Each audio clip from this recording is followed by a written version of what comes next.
শেষ হয়ে গেছে। বলকের বাদশাহ ইব্রাহিম ইবনে আদহাম বলতেছে, হে ভাই, মসজিদে জামাতের নামাজ শেষ হয়ে গেছে। ওই আগতক শব্দ করছে।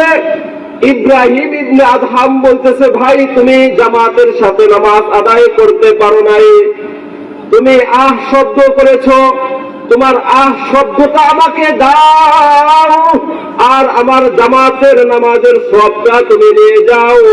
ওই আগতক বলতেছে, ভাই কেন আমার শব্দ নিতে চাও?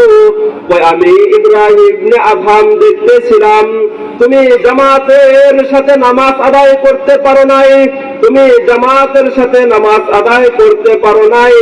আমি দেখতেছিলাম আল্লাহ তাআলার একদল ফেরেশতা এসে তোমার শব্দটাকে একটা নুরানি চাদর দ্বারা পুতলা বানিয়ে আল্লাহ রব্বুল আলামিন প্রথম আসমান, দ্বিতীয় আসমান, তৃতীয় আসমান, সপ্তম আসমান পর্যন্ত চলে গেছে।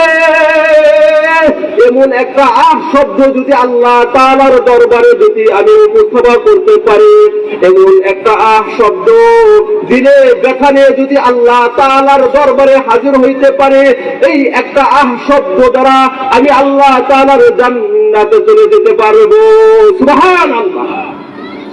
আজকে আমাদের নামাজের গুরুত্ব নাই, নামাজের গুরুত্ব